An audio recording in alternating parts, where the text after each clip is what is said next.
जाड़े के दिनों में व्यायाम, मालिश, स्टीम बाथ और एज के फायदे जानकर आप आश्चर्य में पड़ जाएंगे।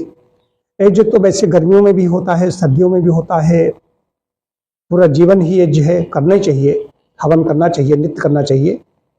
लेकिन जाड़े के दिनों में जब दोनों समय हवन हो गया, उधर सबसे पहले व्यायाम हो गया, व्यायाम के बाद में मालिश हो गई, मालिश कभी कभी स्टीम बाथ हो गई। स्टीम बाथ रोज की आवश्यकता नहीं होती है। व्यायाम, मालिश, स्टीम बाथ, मैं अपनी बात बता रहा हूँ, 3 घंटे लगभग इसमें जाते हैं। जब करता हूँ अलग चीज़ है, लेकिन समय तो कम ही जाता है। 1 घंटा लगभग व्यायाम हो गया, उसके बाद मालिश हो गई। नित्य मालिश करते हैं तो 20-25 मिनट पर्याप्त है। उसके बाद में हफ्ते में 1 बार या 2 बार स्वेदन कर्म हो गया, स्टीम बाथ हो गई। हवन नित्य कर रहा हूँ सुबह शाम, तो ठंड पता नहीं चल रही है। ठंड कहाँ जा रही है पता ही नहीं है।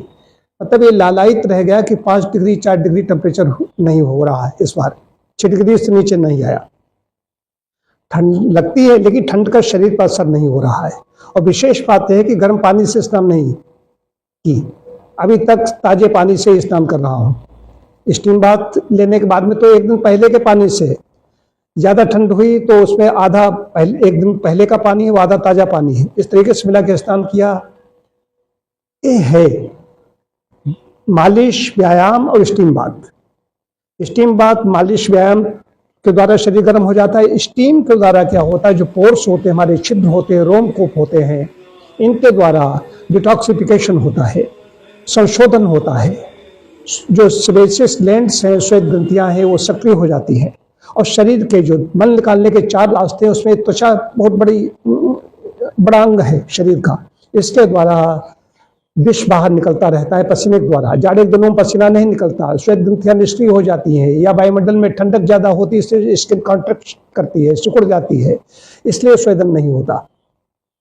जब हम व्यायाम करते हैं, हम मालिश करते हैं, स्टीम बाथ लेते हैं, इससे हमारा पसीना निकल जाता है। पसीना निकलने से कोई भी स्नान, कोई भी ऐसी चीज नहीं है जो स्टीम का मुकाबला कर सके।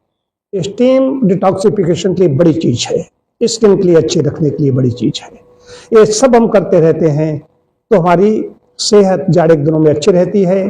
और अगले जो वर्षा ऋतु है, गर्मी है, उसके लिए भी शरीर हमारा तैयार हो जाता है। इसमें जठराग्नि प्रबल होती है, जठराग्नि बड़ी तेज होती है।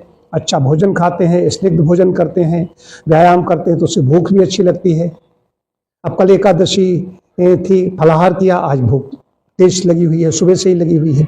इंतजार कर रहा था हवन वन समाप्त हो, उसके बाद में भोजन ग्रहण किया जाए। तो नियमित भोजन करते रहें, व्यायाम करते रहें, मालिश करते रहें, समय समय पर स्वेदन करते रहें या कराते रहें। घर जिम में स्टीम रूम होता है, कहाँ कैसे किसको स्वेद किया जाए। बीपी हाई है, सिर को ठंडा रखना चाहिए, पैर गर्म होने चाहिए। जो पूरे स्टीम रूम में चले जाते हैं, तो ये बात ये बता दें, स्टीम रूम में जाकर के जो स्टीम लेते हैं उसमें सिर में भी स्टीम होती है। तो सिर जब तक स्निग्ध नहीं है तब तक उसमें स्टीम नहीं देनी चाहिए, सिर को ठंडा रखना चाहिए। यदि सिर की भी मालिश की है, पूरा चेहरा सिर इसकी मालिश हो गई है, तो वहाँ पर स्टीम रूम में भी जाकर के ले सकते हैं। लेकिन ध्यान रखना है, सावधानी से लें। वैसे सिर ठंडा, पैर गर्म, हम लोगों के यहाँ स्टीम दी जाती है तो उसमें सिर बाहर रखा जाता है, इतने अंक को दिया जाता है। सिर में गर्मी ज़्यादा देर तक हम नहीं पहुंचा सकते, सिर को गर्म नहीं कर सकते, ये नियम है।